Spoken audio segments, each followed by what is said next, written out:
नमस्कार दोस्तों। आज की इस नई वीडियो में आप सभी का बहुत बहुत स्वागत है। आज आप लोग पढ़ने वाले हैं समतल आकृतियों के क्षेत्रफल तथा परिमाप। तो इसके बारे में आज जितनी भी जानकारियां हैं आपको इस वीडियो में दी जाएंगी। जो भी महत्वपूर्ण फार्मूले हैं वो भी दिए जाएंगे।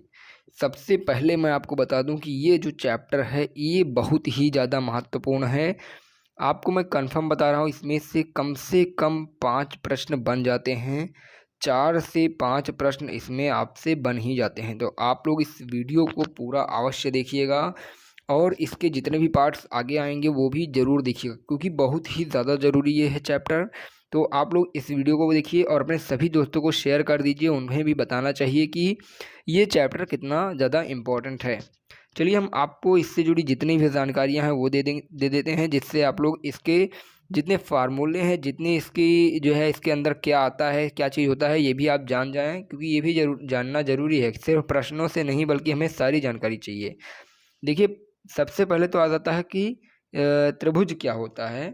सबसे पहले आ जाता है त्रिभुज क्या होता है। तो देखिए, त्रिभुज आप जानते ही हैं, त्रिभुज हमने आपको अभी पढ़ाया है, पहले भी पढ़ाया है। तो त्रिभुज आपका क्या होता है, 3 भुजाओं से मिलकर के जो बना होता है उसे हम क्या कहते हैं, त्रिभुज होता है। जिसमें 3 भुजाएं होती हैं उन्हें हम क्या कहते हैं, त्रिभुज होता है, त्रिभुज कहते हैं। अब ये क्या होता है, 3 भुजाओं से घिरा समतल क्षेत्र त्रिभुज कहलाता है। त्रिभुज के लिए इस चिन्ह का भी प्रयोग करते हैं हम। अगर कभी भी लिखना चाहें, अगर कोई त्रिभुज है ए बी सी, यहाँ पे देखिए, अगर कोई ए बी और सी है, इसको अगर हम शॉर्ट फॉर्म में लिखना चाहें तो हम इसे क्या लिख सकते हैं, त्रिभुज ए बी सी, इस प्रकार से हम लिख सकते हैं। इसे हम हिंदी में जैसे मतलब शब्दों में ना लिख के, त्रिभुज ए बी सी ऐसे ना लिख के, हम इस प्रकार से भी लिख सकते हैं शॉर्ट फॉर्म में। ठीक है, तो यही कहा गया है कि त्रिभुज के लिए ये वाला चिन्ह प्रयोग किया जाता है।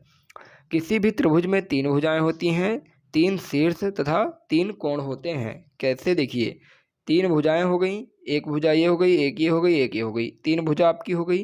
3 शीर्ष, शीर्ष एक ये हो गया, एक ये हो गया, एक ये हो गया, 3 शीर्ष हो गए। अब कोण भी 3 होंगे, यहाँ यहाँ और यहाँ 3 कोण भी हो गए। तो ये होता है त्रिभुज। त्रिभुज के तीनों कोणों का योग भी आपको पता है क्या होता है, 180 के बराबर होता है। तो ये सारी चीज़ें बहुत ही आसान सी हैं, आप ये जानते ही होंगे। चलिए आगे बढ़ जाते हैं।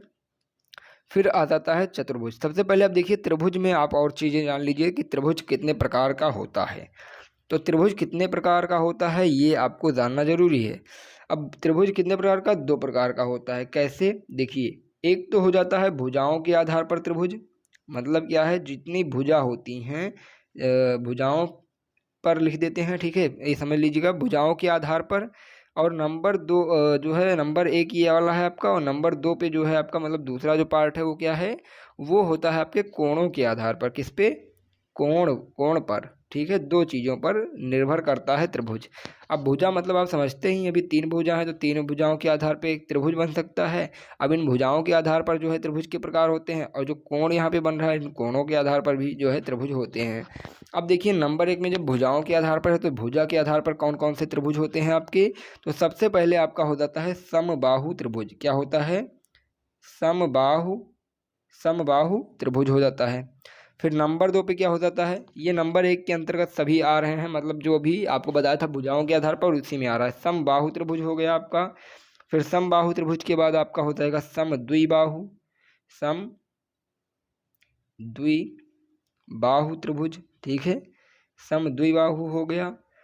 और फिर आपका जो तीसरा हो जाता है वो क्या हो जाता है, भुजाओं के आधार पर विषम बाहु, विषम बाहु। ठीक है, विषम बाहु त्रिभुज। ये आपके हो जाते हैं भुजाओं के आधार पर 3 प्रकार के त्रिभुज। एक तो समबाहु, दूसरा समद्विबाहु, तीसरा हो गया विषम बाहु। समबाहु का मतलब क्या हुआ, बाहु मतलब क्या हुई यहाँ पे, बाहु मतलब भुजाएं, मतलब सम माने समान, जिसकी सभी भुजाएं, 3 भुजा होती है जिसमें तीनों भुजा आपस में क्या होंगी, बराबर होंगी, उसे हम कह देंगे समबाहु। अब समद्विबाहु, द्वि का मतलब हो जाता है 2। तो यहाँ पे जिसमें 2 भुजाएं आपस में बराबर हों और एक भुजा कोई मतलब भिन्न हो तो उसे हम क्या कहते हैं, समद्विबाहु त्रिभुज। आप जल्दी जल्दी से समझ लीजिए। फिर जो विषम बाहु है, जिसमें कोई भी भुजा, तीनों में से तीनों भुजाएं असमान हो, मतलब किसी की कोई दूरी हो, कोई दूरी हो, मतलब तीनों असमान हो, उसे हम कहते हैं विषम बाहु त्रिभुज। तो ये आपके भुजाओं के आधार पर 3 त्रिभुज हो गए। अब देखिए कोणों के आधार पर 3 त्रिभुज, कोणों के आधार पर भी 3 त्रिभुज होते हैं। कौन कौन से? नंबर 1 पे हो जाता है आपका समकोण। अब समकोण से तो आप लोग अच्छी तरीके से भली बात परिचित होंगे, समकोण हो गया। फिर दूसरे नंबर पर आपका आ जाता है कौन सा? न्यून कोण। क्या हो जाता है? न्यून कोण त्रिभुज, न्यून कोण त्रिभुज। समकोण त्रिभुज हो गया, न्यून कोण त्रिभुज हो गया, और कौन सा? अधिक कोण त्रिभुज, अधिक कोण त्रिभुज। ये आपके 3 त्रिभुज हो जाते हैं, किस पे? कोणों के आधार पे। अब समकोण का मतलब आप जानते हैं, जिसमें 90 डिग्री का कोण बनता है उसे हम क्या कहते हैं? समकोण। यहाँ पे देखिए 90 डिग्री का बन रहा है, जिसमें क्या हो कि एक कोण आपका समकोण हो, अर्थात 90 डिग्री का हो। तो जब एक कोण समकोण होगा तो उसे हम क्या कहेंगे? समकोण त्रिभुज कहेंगे। अब वहीं पे न्यून कोण की बात हो रही है। न्यून मतलब क्या होता है? कम। तो किससे कम हो जाए? 90 से कम हो जाए, मतलब उसका एक कोण त्रिभुज के तीनों कोण में जो है, त्रिभुज के तीनों कोण जब न्यून कोण अर्थात 90 अंश से कम हो, तीनों के तीनों कोण। उसमें क्या था? समकोण में केवल एक 90 होना चाहिए था, लेकिन जो यहाँ पर है स्टूडेंट्स, यहाँ पे क्या है न्यून कोण में, कि जो त्रिभुज की 3 भुजाएं हैं ये तीनों क्या हो? 90 से जब कम हो, क्या हो? 90 से कम हो ये तीनों भुजाएं, मतलब कोण, तभी आपका क्या होगा? न्यून कोण होगा। अब अधिक कोण का मतलब, जब न्यून माने कम कोण था, मतलब 90 से कम था। अब अधिक का मतलब क्या है? ज़्यादा, तो 90 से ज़्यादा होगा। मतलब क्या है? जब क्या हो? जब एक कोण 90 से अधिक होता है तब क्या कहलाता है? आपका अधिक कोण कहलाता है। तो ये आपके त्रिभुज हो गए। त्रिभुज में 6 प्रकार निकल के आए, 2 प्रकार में से 3 प्रकार निकल के आए, मतलब टोटल आपके जो कितने कोण त्रिभुज बन गए? 6 त्रिभुज। ये चीज़ें आपको पता होनी चाहिए। चलिए आगे बढ़ जाते हैं। चतुर्भुज आ गया आपका, क्वाड्रिलेटरल। देखिए क्वाड्रिलेटरल क्या होता है आपका? चतुर्भुज। चतुर्भुज मतलब आपको अभी त्रिभुज बताया था तो 3 भुजाएं थी, अब चतुर्भुज है तो 4 भुजाएं हो जाएंगी। तो 4 भुजाओं से घिरे समतल क्षेत्र को हम चतुर्भुज कहते हैं। इसे हम चतुर्भुज, मतलब इस 4 भुजाओं वाले प्रतीक से हम क्या करते हैं? व्यक्त कर सकते हैं। किसी भी चतुर्भुज में 4 भुजाएं, 4 कोण होते हैं, ठीक है। चारों कोणों का योग 4 समकोण अर्थात 360 डिग्री का होता है। चतुर्भुज में क्या होता है? चारों कोणों का योग क्या हो जाता है? 360 डिग्री, मतलब कोण ए प्लस कोण बी प्लस कोण सी प्लस कोण डी, ये 4 कोण हो गए, और इन चारों कोणों का योग क्या हो जाएगा? 360 डिग्री हो जाएगा, ठीक है। तो यहाँ पे आप लोग ये समझ सकते हैं। अब चतुर्भुज हो गया। अब चतुर्भुज भी कितने प्रकार के होते हैं? तो चतुर्भुज सामान्यतः 5 प्रकार के होते हैं। आप लोग नोट कर लीजिएगा, मैंने अभी आपको इसमें जो है मैं बताऊंगा आगे, आप लोग नोट कर लीजिएगा। तो चतुर्भुज आपके कितने होते हैं? 5 प्रकार के होते हैं। कौन कौन से होते हैं देखिएगा। चतुर्भुज आपकी 5 प्रकार की, कितने? 5 प्रकार के चतुर्भुज। अब देखिए कौन कौन से। नंबर 1 पे आपका हो जाता है समांतर चतुर्भुज। नाम सभी के आप लोग याद रखिएगा, और आगे भी आप पढ़ भी सकते हैं। आपके बुक में भी अगर होगा तो बुक में आपके मिल जाएगा, या फिर मैं PDF आपको दे दूंगा। टेलीग्राम ज्वाइन कर लीजिएगा, टेलीग्राम में भी आपको PDF मिल जाती है। तो सबसे पहले आपका हो जाता है समांतर चतुर्भुज। क्या हो जाता है? समांतर समांतर चतुर्भुज, ठीक है। फिर नंबर 2 पे आपका क्या हो जाता है? आयत। क्या हो जाता है? आयत। ये भी आपका चतुर्भुज है। फिर नंबर 3 पे आपका क्या हो जाता है? विषम कोण समचतुर्भुज। क्या? विषम कोण, विषम कोण सम चतुर्भुज, विषम कोण सम चतुर्भुज, ठीक है। फिर नंबर 4 पे आपका क्या हो जाता है? वर्ग हो जाता है, मतलब जिसमें 4 भुजाएं होंगी वही चतुर्भुज होगा। फिर नंबर 5 पे आपका लास्ट जो हो जाता है, क्या हो जाता है? समलंब चतुर्भुज, समलंब चतुर्भुज। तो ये आपका हो जाता है 5 जो है 5 आपके चतुर्भुज हो जाते हैं। कितने? 5 प्रकार के होते हैं, ठीक है। टोटल आपके कितने होते हैं? 5 प्रकार के हो जाते हैं। ये आप लोग यहाँ पे देख सकते हैं। तो यहाँ से आपको जो पांचों के पांचों चतुर्भुज को मिल गया होगा, पता चल गया होगा आपके। जिस अब चतुर्भुज से आप जान ही गए होंगे, जिसमें 4 भुजाएं होती हैं, जिनके चारों कोणों का योग क्या हो जाता है? 360। उसे हम ही कहते हैं चतुर्भुज। अब देखिए जब चतुर्भुज हो गया तो अब चतुर्भुज के अंतर्गत भी कुछ चीज़ें आपको पता होनी चाहिए।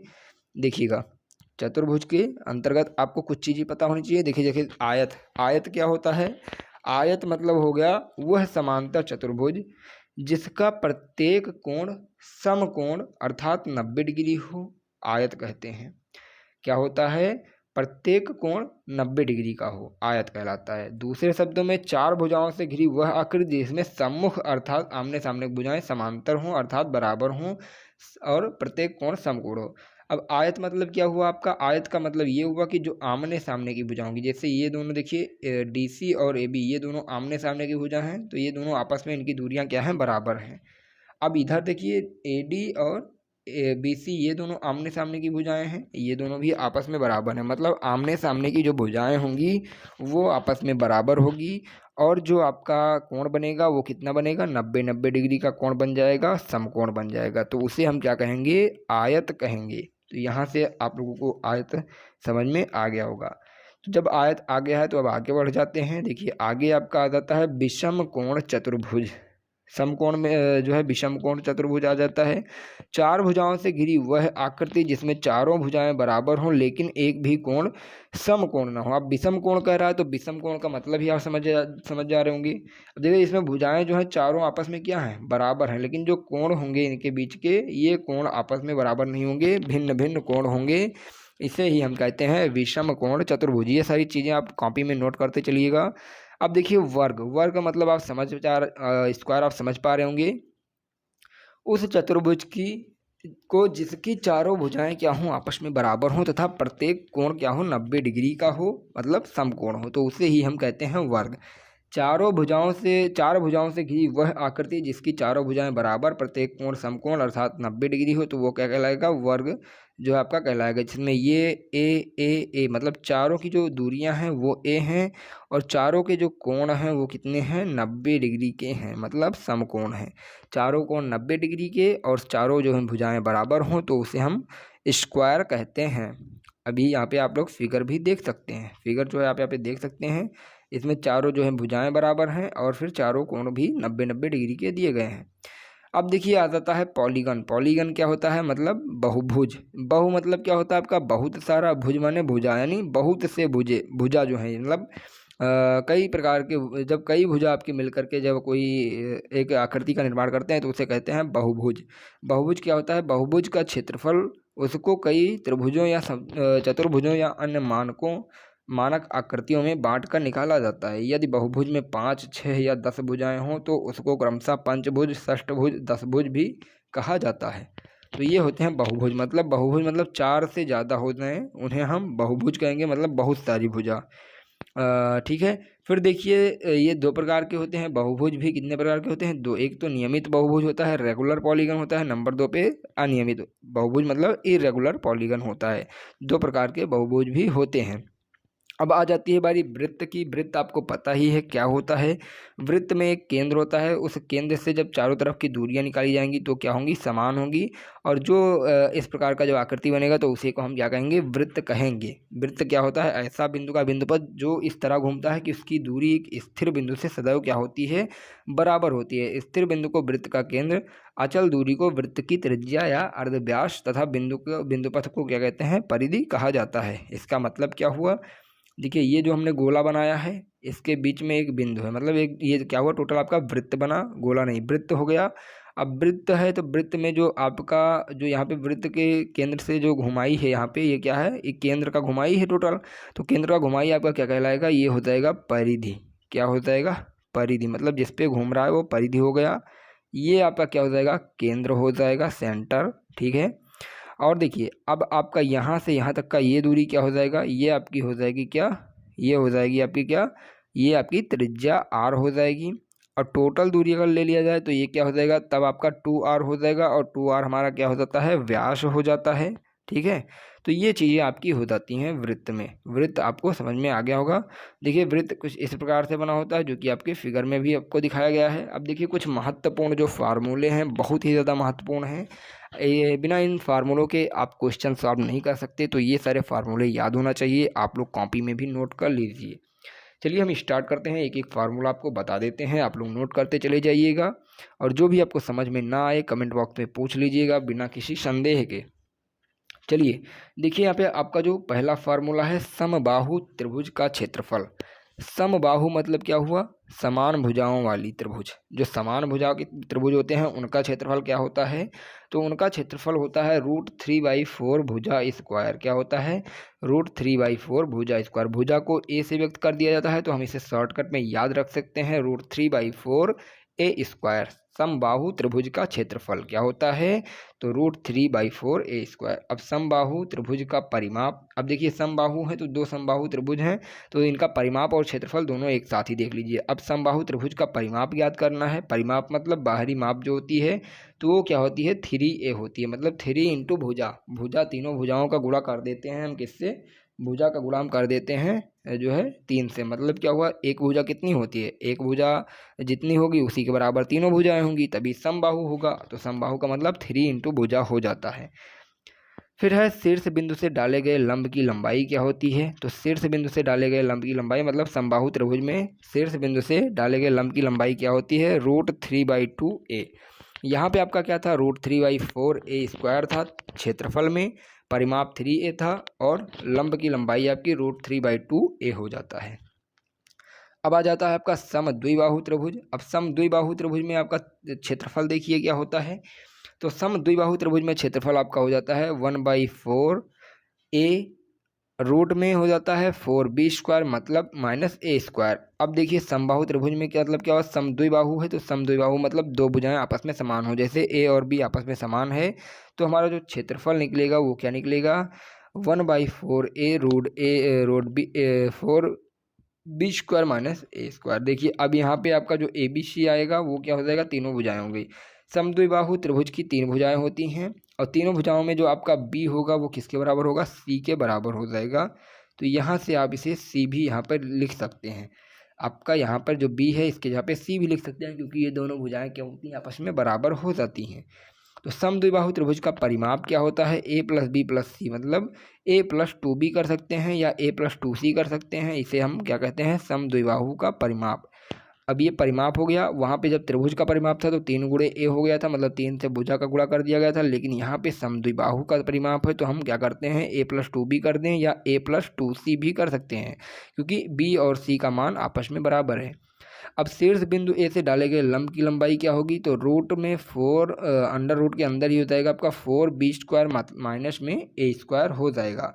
अब वहाँ पे त्रिभुज में जो आपका समबाहु त्रिभुज में जो आपका था उसमें क्या था? √3/2a हो गया था। तो ये हो देखिएगा। अब आगे हम बढ़ जाते हैं तो देखिए आगे आपका क्या है? यदि ABC विषमबाहु त्रिभुज की 3 भुजाएं हैं एवं ऊंचाई h है तो विषमबाहु त्रिभुज का क्षेत्रफल। अब विषमबाहु मतलब कोई भी भुजाएं जो है, भुजाएं तो समान, देखिए यहाँ पे विषमबाहु का मतलब क्या है? कोई भी भुजाएं असमान है, सभी भुजाएं असमान हो। तो त्रिभुज का क्षेत्रफल क्या हो जाएगा विषमबाहु का? 1/2 आधार इंटू ऊंचाई, मतलब 1/2 AH हो जाएगा। ठीक है। अब विषमबाहु त्रिभुज का क्षेत्रफल और भी हो सकता है, ये भी हो सकता है। क्या हो सकता है? देखिए यस अंडर रूट में हो जाता है s, s - a, s - b, s - c। और s क्या होता है आपका? जहाँ पर यस होता है आपका a + b + c/2 हो जाता है। तो यहाँ से आप विषमबाहु का त्रिभुज जो है त्रिभुज का क्षेत्रफल दो प्रकार से निकाल सकते हैं। 1/2 AH अगर ये चीज़ें दी हैं, अगर 3 दी हुई है, 3 भुजाएं की जो है मान दी गई है अलग अलग, तो आप यहाँ पे ये लिख सकते हैं। ठीक है, ये फार्मूला भी लगा सकते हैं। अब देखिए विषमबाहु त्रिभुज का परिमाप भी होता है। क्या होता है? तो तीनों भुजाओं का योग हो जाता है। क्या हो जाता है? विषमबाहु त्रिभुज का परिमाप तीनों भुजाओं के योग के बराबर हो जाता है। समकोण त्रिभुज का क्षेत्रफल 1/2 गुणे आधार गुणे लंब हो जाता है। समकोण त्रिभुज अगर है तो उसका क्षेत्रफल निकालने के लिए 1/2 AC कर देंगे। अगर परिमाप निकालना है तो लंब प्लस आधार प्लस कर्ण, मतलब तीनों भुजाओं का योग कर देंगे। समकोण त्रिभुज का अगर कर्ण निकालना है तो आप जानते हैं पाइथागोरस प्रमेय से, कर्ण स्क्वायर बराबर लंब स्क्वायर प्लस आधार स्क्वायर, तो इसलिए कर्ण बराबर रूट में लंब स्क्वायर प्लस आधार स्क्वायर। अगर लंब निकालना है तो उसी हिसाब से आप निकाल सकते हैं। कर्ण लंब आधार आपको पाइथागोरस प्रमेय से ही मिल जाएगा। समकोण त्रिभुज है तो समकोण त्रिभुज में पाइथागोरस प्रमेय लग जाता है, आपको पता होगा। चलिए आगे बढ़ जाते हैं। अगले यहाँ पे देखिए कुछ और फार्मूले आपको दिए गए हैं। यदि समांतर चतुर्भुज ABCD की भुजाएं A, B हों, A से BC पर डाले गए लंब AE की लंबाई h हो तो समांतर चतुर्भुज का जो है यहाँ पे क्षेत्रफल क्या होगा? तो समांतर चतुर्भुज का क्षेत्रफल जो होगा आधार गुणे ऊंचाई हो जाएगा। क्या हो जाएगा? आधार गुणे ऊंचाई हो जाएगा। तो देखिए स्टूडेंट्स बहुत सारे फार्मूले हैं, आप लोग यहाँ पे देखिए स्क्रीनशॉट ले लीजिए, बहुत ही ज़रूरी है। समांतर चतुर्भुज का आपका जो क्षेत्रफल होगा आधार गुणे ऊंचाई हो जाएगा, या फिर आप इसका ये भी लगा सकते हैं कर्ण गुणे आमने सामने के शीर्ष के से जो है कर्ण की लंब दूरी। देखिए कर्ण की लंब दूरी आपकी क्या हो जाएगी? BD × CF हो जाएगी। अभी देखिए अब आपका क्या हो जाएगा, आयत पे अगर बढ़ जाते हैं तो आयत में देखिएगा, आयत में आपका क्षेत्रफल क्या होता है, लंबाई गुणे चौड़ाई होता है। आयत का क्षेत्रफल लंबाई गुणे चौड़ाई, आयत का परिमाप 2 लंबाई धन चौड़ाई होता है। अब आयत का विकर्ण अगर ज्ञात करना हो तो अंडर रूट में लंबाई स्क्वायर प्लस चौड़ाई स्क्वायर निकाल लेते हैं। अब अगर आगे बढ़ जाएं, विषम कोण समचतुर्भुज का क्षेत्रफल निकालना चाहें तो 1/2 दोनों कणों के दोनों विकर्णों का गुणनफल हो जाता है। विषम कोण समचतुर्भुज का अगर परिमाप निकालना चाहे दोस्तों तो यहाँ पे क्या हो जाएगा, 4 इंटू भुजा हो जाएगा, 4 इंटू भुजा हो जाएगा। अब वर्ग पे आ जाते हैं, वर्ग का क्षेत्रफल भुजा स्क्वायर हो जाता है। वर्ग का क्षेत्रफल 1/2 विकर्ण स्क्वायर भी हो सकता है। भुजा स्क्वायर चाहे करें चाहे 1/2 विकर्ण स्क्वायर, क्योंकि विकर्ण जो होता है भुजा का 2 गुना होता है, तो हम इसको क्या लिख सकते हैं, 2 भुजा लिख सकते हैं और बटे में 2 तो भुजा ही हो जाएगा टोटल, तो भुजा स्क्वायर लिख सकते हैं। अब वर्ग की परिमिति क्या होती है, 4 इंटू 1 भुजा, मतलब जो यहाँ पे विषम कोण समचतुर्भुज का परिमाप होता है वही आपका वर्ग का परिमित हो जाता है। वर्ग का विकर्ण √2 भुजा हो जाता है। वर्ग का जो है विकर्ण आपका क्या हो जाएगा, वर्ग का विकर्ण आपका √2 वर्ग का क्षेत्रफल हो जाएगा। समलंब चतुर्भुज का क्षेत्रफल आपका 1/2 ऊंचाई गुणे समांतर भुजाओं का योग हो जाता है। तो ये आपका हो गया, ये सारी चीज़ें आपके फार्मूले हो गए। अब फार्मूले आप लोग इस पर नोट कर लीजिएगा। यहाँ पे आप देखिए, यहाँ पर स्क्रीनशॉट भी ले सकते हैं। वृत्त का व्यास अगर ज्ञात करना हो तो वृत्त का व्यास त्रिज्या का 2 गुना होता है। परिधि अगर ज्ञात करना हो तो वृत्त का परिधि 2πr हो जाता है। वृत्त की परिधि पाई इंटू व्यास भी लिख सकते हैं, क्योंकि 2r को हम जो है व्यास d लिख सकते हैं। वृत्त का अगर क्षेत्रफल निकालना हो तो πr² हो जाएगा। वृत्त की त्रिज्या हो जाएगी परिधि बाई 2π, ठीक है। अब वृत्त की त्रिज्या को आप इस प्रकार से भी लिख सकते हैं, अंडर रूट वृत्त का क्षेत्रफल बटे पाई भी लिख सकते हैं। अर्धवृत्त का परिमाप ज्ञात करना हो तो π+2 इंटू r हो जाएगा, या फिर π+2 d/2 लिख सकते हैं। अर्धवृत्त का क्षेत्रफल आपको लिख सकते हैं, अगर लिखना चाहें तो 1/2 πr² या फिर 1/8 πd² भी लिख सकते हैं।